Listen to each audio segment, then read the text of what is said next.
बिस्मिल्लाहिर्रहमानिर्रहीम। अस्सलाम वालेकुम। आज हमारा लेक्चर 24 है, जिसमें हम डिस्कस करेंगे self employment income and self employment tax. ठीक है। अच्छा, ये काफ़ी इम्पोर्टेंट है और मोस्टली जॉब में तो और क्लाइंट की तरफ से ये होता है कि भाई आप शेड्यूल सी आपको फिल करना आता है। और रिसेंटली अभी एक जॉब थी, ऐसी वो आई थी, उसमें भी उन्होंने ये कहा था कि हमको आप शेड्यूल सी फिल करके दें।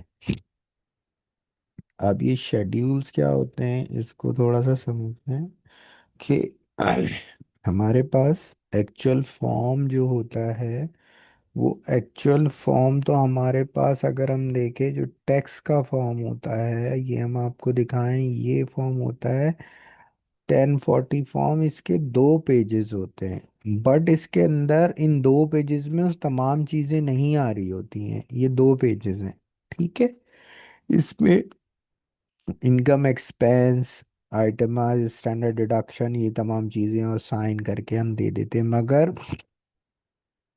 इसके साथ शेड्यूल है। शेड्यूल क्या है? मतलब एडिशनल डॉक्यूमेंट्स हैं।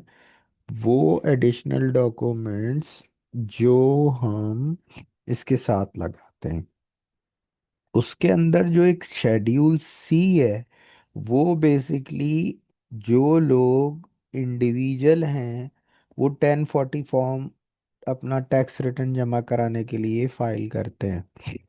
मगर अगर वो कोई साथ में प्राइवेट बिजनेस भी कर रहे होते हैं, लाइक कोई भी है, हमारे यहाँ भी हैं लोग जॉब करते हैं, जॉब के बाद वो अमेजोन पे भी सेल कर सकते हैं इंटरनेशनली, और पाकिस्तान के अंदर वो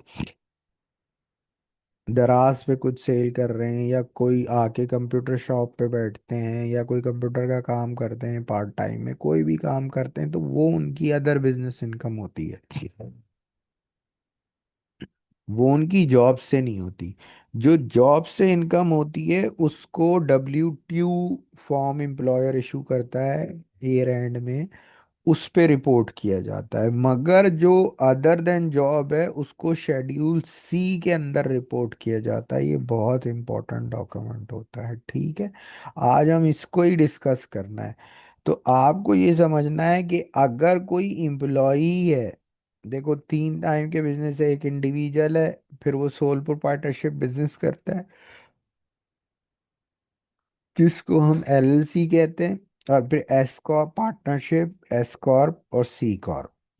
उसको आगे डिस्कस करेंगे। मगर नॉर्मली क्या होता है, नॉर्मली ये होता है नॉर्मली ये होता है कि एक आदमी W2 इनकम भी ले रहा है, कहीं एम्प्लॉयमेंट भी कर रहा है, और उसके साथ कोई पार्ट टाइम जॉब कर रहा है, और उस पार्ट टाइम जॉब के अंदर वो क्या कर रहा है, उस पार्ट टाइम जॉब के अंदर से वो जो इनकम कमा रहा है, वो जो इनकम कमा रहा है उस पे भी उसको टैक्स देना पड़ेगा। और जो इनकम वो वहां से अर्न कर रहा है उस पे जो टैक्स देना पड़ेगा, उसके लिए उस इनकम को रिपोर्ट करने के लिए फॉर्म शेड्यूल सी हम यूज करते हैं। और उस इनकम पे उसको हम सेल्फ एम्प्लॉयमेंट इनकम कहते हैं, और उसके लिए जो सेल्फ एम्प्लॉयमेंट का फॉर्म अलग से होता है उसको हमें डिस्कस करना है, ठीक है। अब ये क्या, व्हाट इज बिजनेस? अब business is something a person does regularly with the goal of making money or earning profit। हर वो काम जिसका मकसद पैसा कमाना हो, कोई वॉलेंटरली ना हो, उसकी हॉबी ना हो, वो बिजनेस है, ठीक है। If you sell thing, provide services और run activity to make money on a regular basis, that is business, ठीक है। आप कोई ओकेशनली नहीं कर रहे हो, रेगुलर कर रहे हो, तो उसको बिजनेस कहते हैं। Example, driving Uber every week, selling food from home, doing hair cut on weekend, all are businesses. ये अगर तमाम काम आप कर रहे हैं तो ये, इसके अलावा कोई जॉब कर रहे हैं, जो जॉब कर रहे हैं वो आपकी मेन इनकम है। बट आप जॉब पे जैसे अब नॉर्मली बहुत सारे लोग जाते हुए राइड ले लेते हैं, आते हुए राइड ले लेते हैं, तो ये उनकी पार्ट टाइम इनकम है, और इसके लिए उनको शेड्यूल सी यूज करना होगा। तो who is self employed, independent contractor जो होता है, इंडिपेंडेंट कॉन्ट्रैक्टर जो होता है, जो एम्प्लॉय ही नहीं होता, वो सेल्फ एम्प्लॉय कहलाता है। दे आर नॉट एम्प्लॉय, वो एम्प्लॉय नहीं होता, वो खुद से अपने काम को अपनी मर्जी के मुताबिक करता है। लाइक ऊबर ड्राइवर, वो ज़रूरी नहीं है एक सर्टेन टाइम में चलाए, वो अपने हिसाब से चलाता है। Self employed person decide how and when to work, ठीक है, provide their own tool, control how they done their job, ठीक है।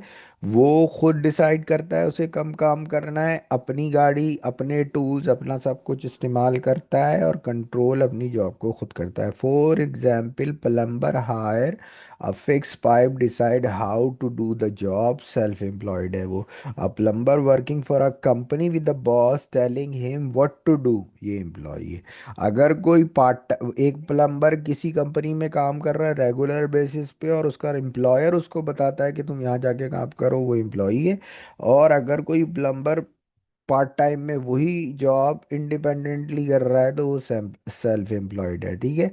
Employ versus self employed person, gig work कहलाता है। गिग क्या, एक पर्टिकुलर काम करता है, कंट्रोल द जॉब होता है। Begin their own, bring their own tool लाता है, रिसीव। और 1099 एनएसी, और जब उसको एंड ऑफ द ईयर जो भी मिलता है अपनी प्रॉफिट एंड लॉस को डिक्लेयर करने के लिए कि उसने कितना कमाया अपनी जॉब से, उसको जो एम्प्लॉयर की तरफ से मिलता है, वो 1099 एनएसी। एनएसी मतलब क्या होता है? एनएसी मतलब क्या होता है? एनएसी मतलब होता है नॉन एम्प्लॉय कंपनसेशन। एनएसी मतलब क्या होता है? नॉन एम्प्लॉय कंपनसेशन, ठीक है। आई थिंक क्लियर है ये बात, सही है। अच्छा, एनएसी मतलब क्या होता है? नॉन एम्प्लॉय कंपनसेशन, ठीक। अच्छा,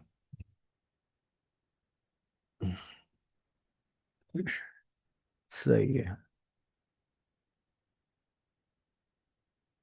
अच्छा जी, नेक्स्ट क्या है? Self employment profit. Self employment profit simply क्या है? प्रॉफिट, इनकम आपकी ज़्यादा हो, एक्सपेंस जो उसमें कम हो, तो इनकम आपका वो प्रॉफिट कहलाता है। प्रॉफिट इंक्रीज टैक्सेबल इनकम, और जब आपको सेल्फ एम्प्लॉयमेंट में इंक्रीज होता है, तो आपकी जो टैक्सेबल इनकम है, जो आप 1040 फॉर्म के अंदर लिखेंगे, डेफिनेटली वो इंक्रीज। क्योंकि देखिए, सपोज कर लो कि आपको, आप कहीं जॉब कर रहे हो और आपको वहाँ से पूरे साल में आप $20,000 कमा रहे हो। तो जब आप $20,000 कमा रहे हो, तो आपको टैक्सेबल इनकम $20,000 है। बट अगर आप जो है क्या कर रहे हो, आप कुछ 4000 आपको मिलती है सेल्फ एम्प्लॉयमेंट, कहीं काम इंडिपेंडेंट कॉन्ट्रैक्टर कर रहे हो, उधर से प्रॉफिट आ रहा है, तो डेफिनेटली टैक्सेबल इनकम इंक्रीज हो जाएगी। क्लियर है ये बात? इनकम है 5,000, एक्सपेंस है 1,000, तो आपका प्रॉफिट आ रहा है 4,000। ये 4,000 आपकी टैक्सेबल इनकम को इंक्रीज कर देगा, जिसके ऊपर रेट लगेगा, ठीक है। सेल्फ एम्प्लॉयड लॉस क्या हो जाएगा? इनकम आपकी कम है, एक्सपेंस ज़्यादा है, तो लॉस होगा। लॉस रिड्यूस करेगा टैक्सेबल इनकम को, ठीक है।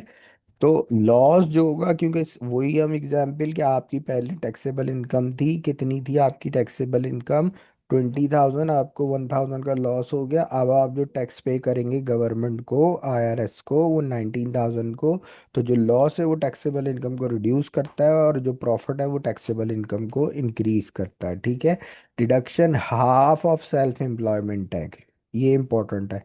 अच्छा, to help self-employment worker, IRS allow special deduction. You can subtract half of your self-employment tax from uh, your income। देखो, होता ये है कि दो तरह के टैक्स आईआरएस बोलता है डिडक्ट करो, एक सोशल सिक्योरिटी और एक मेडिकेयर टैक्स। सोशल सिक्योरिटी क्या होता है? सोशल सिक्योरिटी वो होता है कि जब आप रिटायर हो जाओगे तो आपको जो गवर्नमेंट पे करेगी उसके लिए वो डिडक्ट कर रही है, वो लाइक 12.4% समथिंग होता है, और दूसरा जो मेडिकेयर है वो 2 पॉइंट समथिंग % होता है, अभी हम देख लेते हैं। तो होता क्या है कि जब आप अकेले बिजनेस कर रहे हो तो जब भी गवर्नमेंट आपसे सेल्फ एम्प्लॉयमेंट इनकम पे टैक्स ले रही है, मगर गवर्नमेंट बोलती है कि आप इसको डिवाइड कर दो 50%, क्योंकि आप खुद पूरा पे कर रहे हो तो वो रिड्यूस कर देती है कि 50%, क्योंकि ऑलरेडी भी आप दे रहे हो, डबल टैक्सेशन हो जाएगी। This reduce the income use to calculate income but not self employment tax. Self employment tax कम नहीं होता, रिड्यूस टैक्सेबल इनकम होती है। Example, self employment income tax है 1530, इसका हाफ डिवाइडेड बाई 2 करें 765 हो जाएगा। तो tax payer deduct 765 and schedule 1 में वो इसको एज ए एक्सपेंस माइनस कर देगा, as a self employment tax minus कर देगा। दिस लोअर टैक्सेबल इनकम, वो टैक्सेबल इनकम को कम करेगा बट ओवरऑल टैक्स को नहीं कम करेगा। ये थोड़े से क्वेश्चन आंसर है, इनके आंसर भी दिए हुए हैं, जरा इनको आप देख लीजिएगा, ठीक है। हम आगे चलते हैं। अच्छा, what is schedule C? Schedule C क्या होता है? ये एक एडिशनल डॉक्यूमेंट्स होता है, जो लोग अपनी जो लोग अपनी जॉब के अलावा कोई काम कर रहे हैं वो शेड्यूल सी 1040 फॉर्म के साथ फिल करेंगे। अब शेड्यूल सी कैसा होता है ये हम आपको, शेड्यूल सी, अच्छा जी, ये शेड्यूल सी होता है, ये profit and loss from business schedule C होता है। इसमें प्रोप्राइटर का नाम आता है, सोशल सिक्योरिटी आता है, उसका प्रिंसिपल बिजनेस क्या है, उसका कोड क्या है, और यहाँ पर इंटर द कोड वो बता देता है।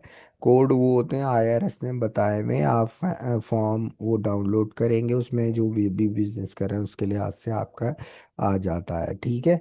यहाँ पर कौन सा काउंटिंग मेथड यूज़ कर रहे हैं आप, बिजनेस का नेम क्या है, उसकी एड्रेस क्या है, और आप कोई चर्च वगैरह का तो नहीं कर रहे। अगर चर्च कर रहा है उसको यस और नो करेंगे आप। Did you make payment 2024 and form 1099, ये सारे इंस्ट्रक्शन फिल करेंगे। फिर यहाँ ग्रॉस इनकम आ जाएगी पार्ट 1 के अंदर। पार्ट 2 के अंदर एक्सपेंस आ जाएंगे, ये वो सारे एक्सपेंस हैं जो उसने सेल्फ एम्प्लॉयमेंट में किए हैं, ये यहाँ से सब्ट्रैक्ट करेगा। फिर पार्ट 3 में अगर वो कोई गुड्स बाय और सेल कर रहा है तो उसमें के अंदर कॉस्ट ऑफ गुड्स सोल्ड आएगा। कॉस्ट ऑफ गुड्स सोल्ड क्या होता है? जो चीज तुमने बेच रहे हो उसकी कॉस्ट।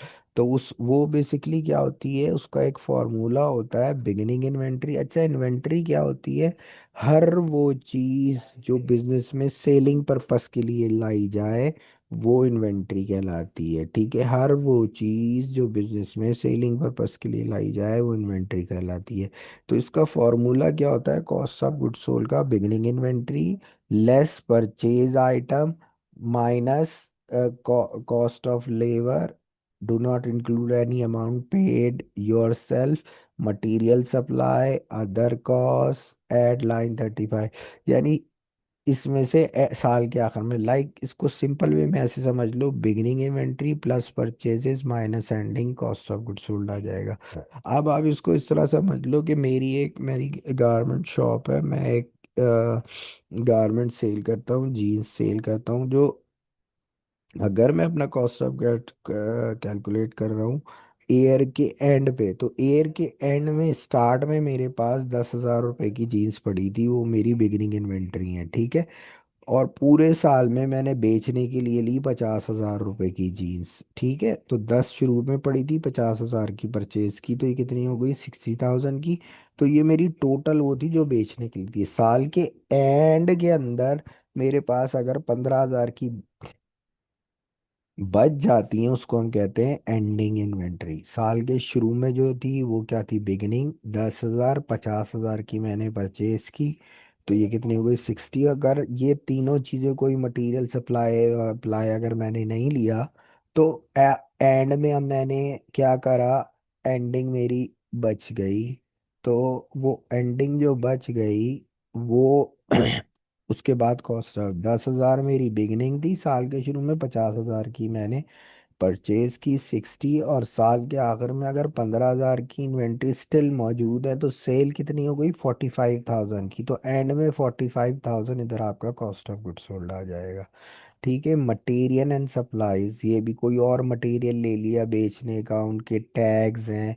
तो ये अगर हम इसको ऐसे देखें तो इस साल के शुरू में 10,000 थी, और purchase less cost item withdrawal for purchase, जो पर्सनल यूज के लिए, वो तो बिजनेस का डेफिनेटली पार्ट नहीं है, वो हटा के हमने बोला वही 50,000 रुपए की। फिर इनके labour do not include any amount paid yourself, labour अगर कोई भी लगी है इसके ऊपर, इसको बेचने में, इसको असेंबलिंग में, वो हमने कर ली कि वो हमारे पास सपोज कर लो 4,000। ठीक है, 4,000, सही।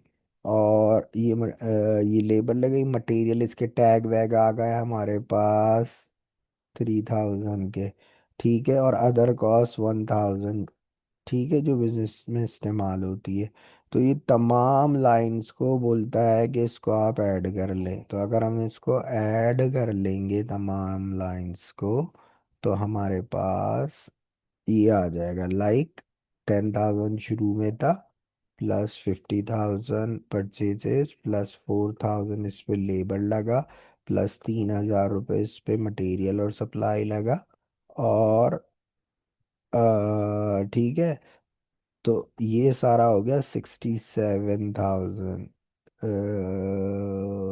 यहाँ पर आ जाएगा +1,000, +1,000, 68,000 टोटल आ जाएगा, जो बेचने के समय साल के आखिर में अगर हमारे पास एंडिंग बच गया 15,000, तो 15,000 अगर हमारे पास एंडिंग बच गया, तो जो कॉस्ट ऑफ गुड सोल्ड है इसको माइनस करें 15,000 से, तो जो कॉस्ट ऑफ गुड सोल्ड है वो 53,000 आ जाएगा। ठीक है, अब 53,000,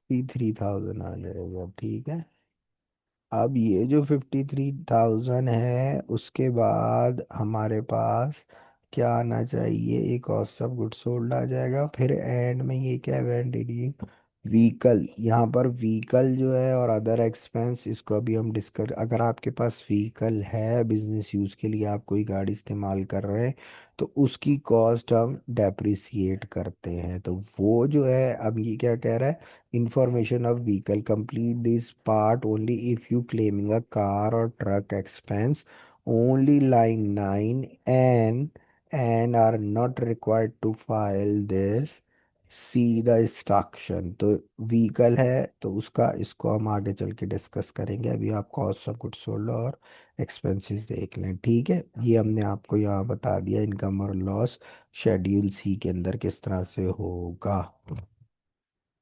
अच्छा, who is file schedule C, कौन फाइल करेगा schedule C, you file schedule C if you are self employed है, run a side gig, side gig कोई आप अपना बिजनेस चला रहे हैं, फ्रीलांसर, गिग वर्कर वही होता है पार्ट टाइम जॉब करो, इंडिपेंडेंट कॉन्ट्रैक्टर, और आप लेते हैं 1099 NAC। 1099 NAC फॉर्म मतलब होता है नॉन एम्प्लॉयड कंपनसेशन, यानी कि एम्प्लॉय नहीं है आप किसी के, और आप नॉन एम्प्लॉयड कंपनसेशन ले रहे हैं, तो 1099 NAC एग्जाम्पल होता है।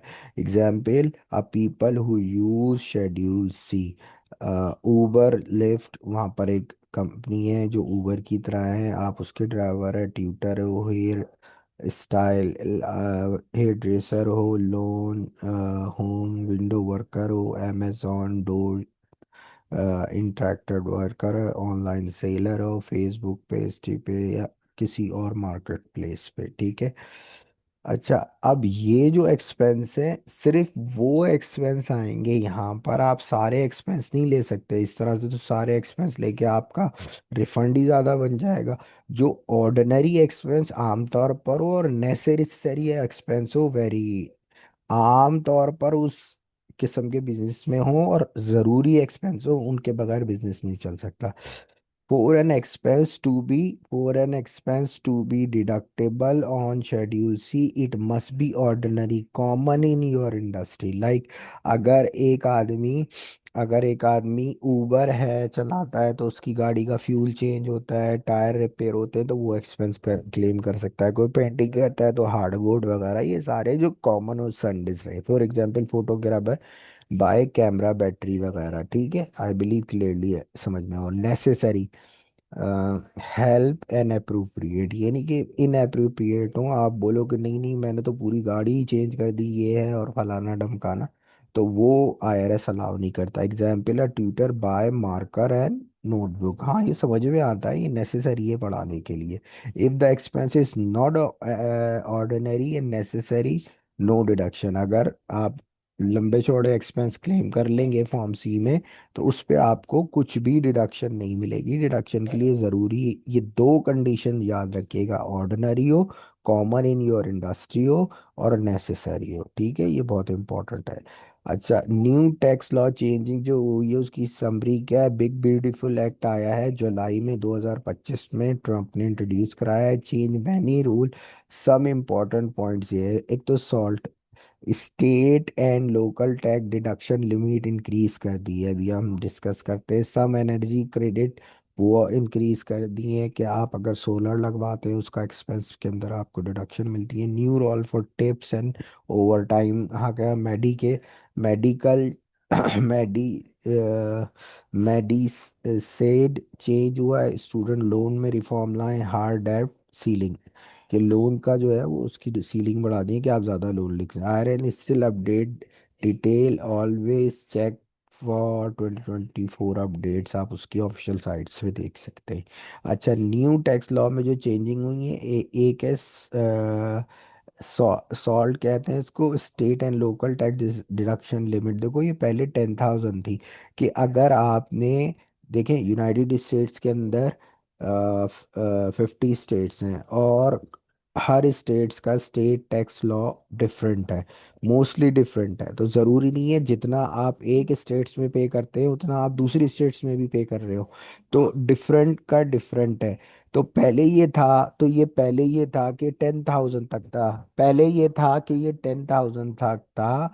और 10,000 तक आप जो है, अगर आपने स्टेट लॉ, अगर 10,000 तक आपने स्टेट में टैक्स पे किया है, तो उसको अपने आप फॉर्म सी, शेड्यूल सी के अंदर डिडक्ट सकते थे। अब वो बढ़कर under the new law you में deduct up to 40,000 for many people of state and local tax, beginning January 1 2025 से ये स्टार्ट हो गया। If you married filing separately this cap lower around 20,000 in many case. अगर आपने married filing separately किया है तो ये कैप 20,000 है, वरना ये 40,000 है। Example, if in 25 your state income tax plus property tax 30,000 है, and you can deduct full amount instead of 10,000 का, पहले 10,000 था, बट अब आप स्टेट एंड लोकल टैक्स का पूरा 30,000 का अमाउंट डिडक्ट कर सकते हो,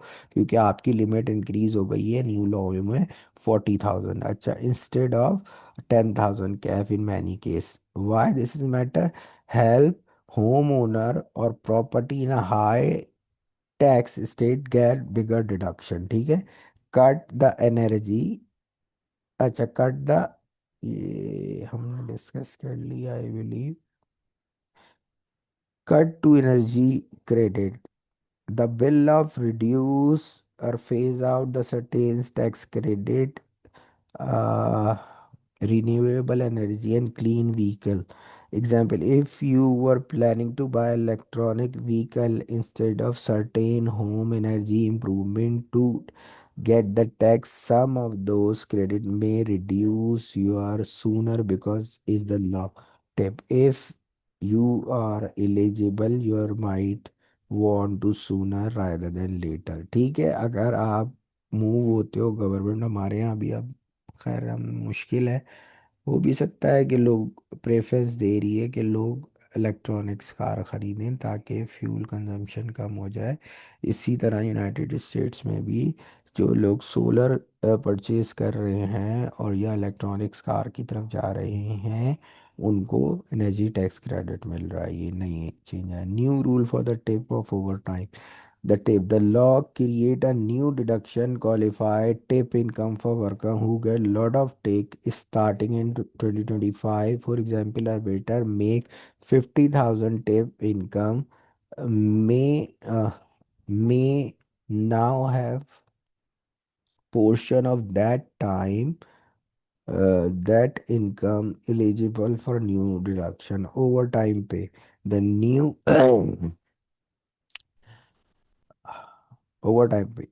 The new law create the deduction for qualify overtime pay, the extra half time over regularly hour above the 40 hours per week.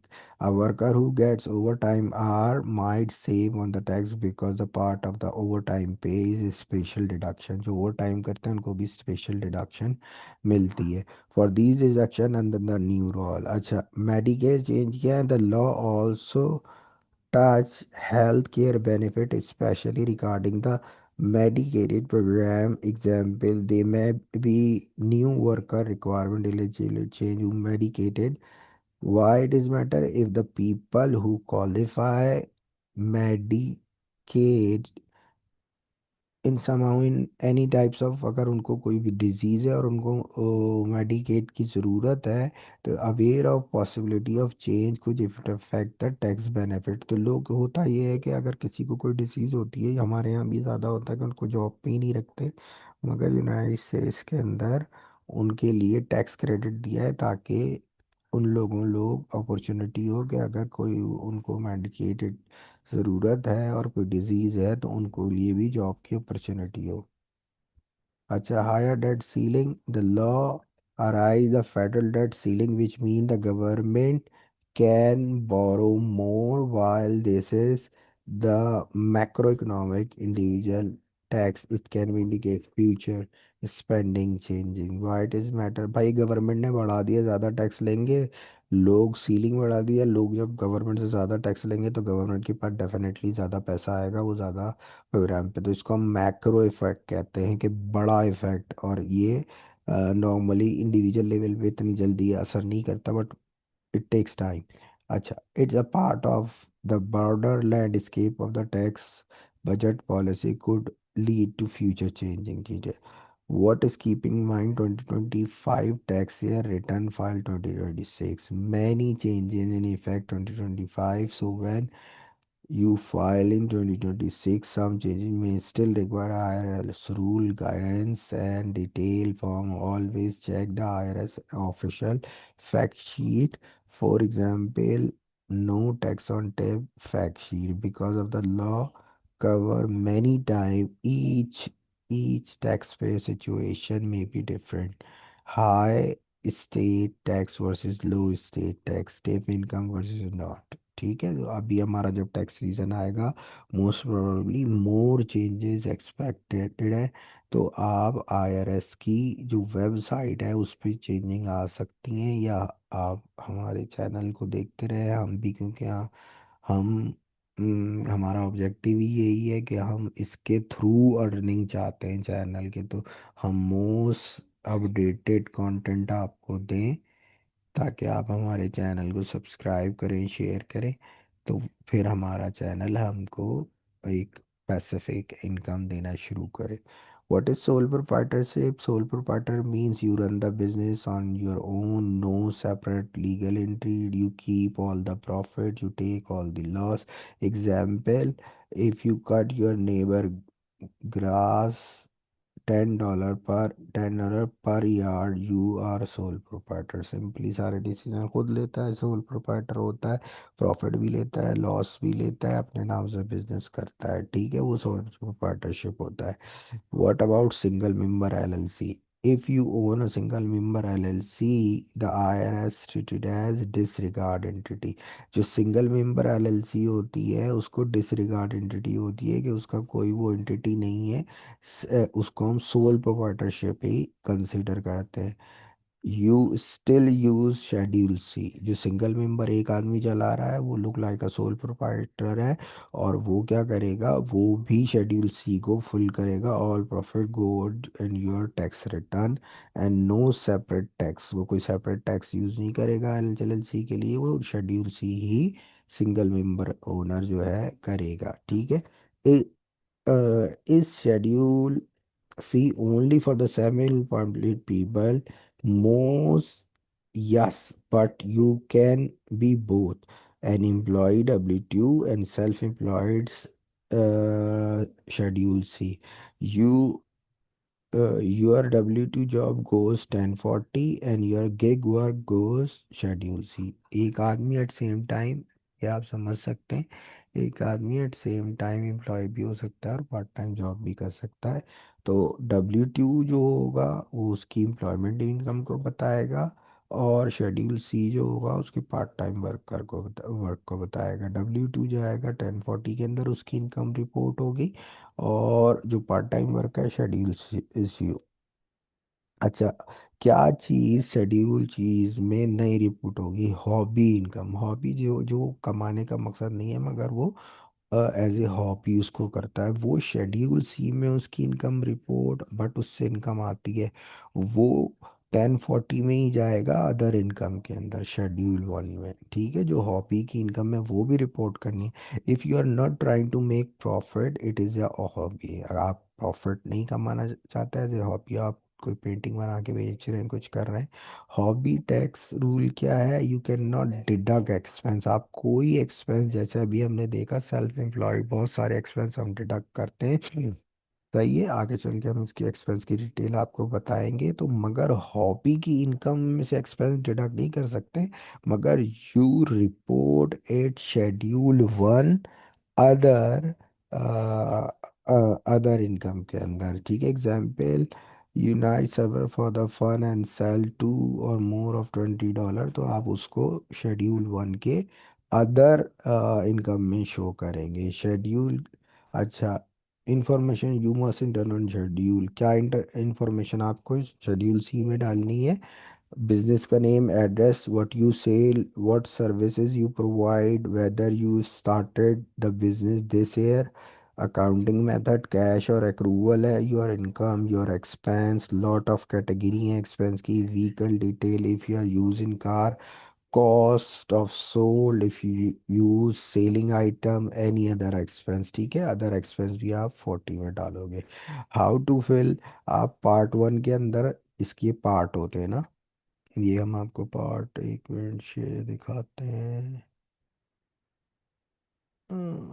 ये है, अच्छा, इसके ये पार्ट है, ठीक है।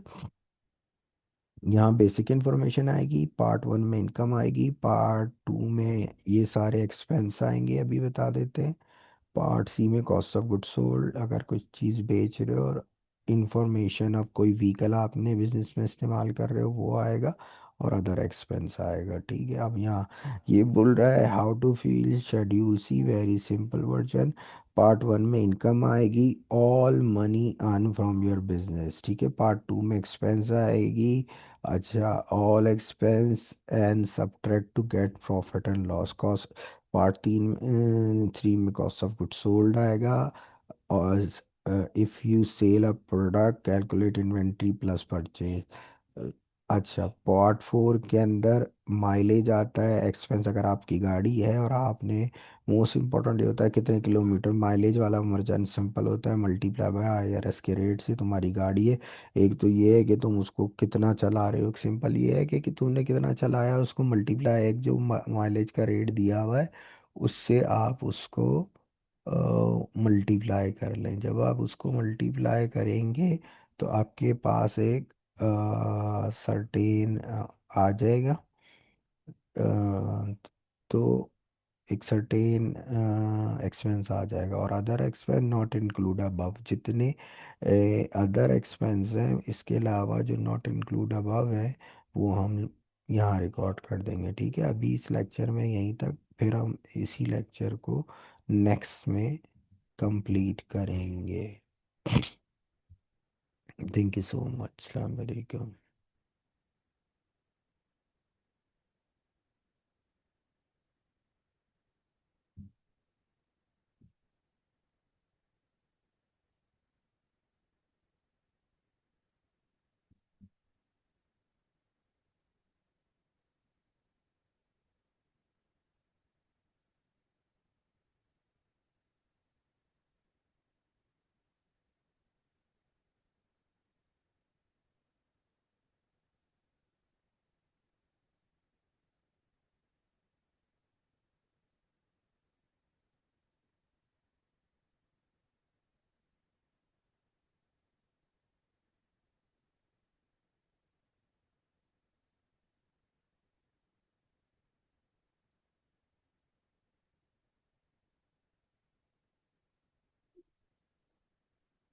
गीला हो जाता है यहाँ।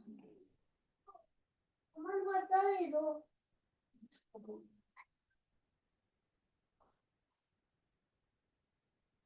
वीडियो फिर ऐसा वीडियो शुरू में चालू यार, ये हया की कैबिनेट में रख दूंगी। इसको रात में करूंगी। ये हया की कैबिनेट में रख दूंगी। ये हया की कैबिनेट में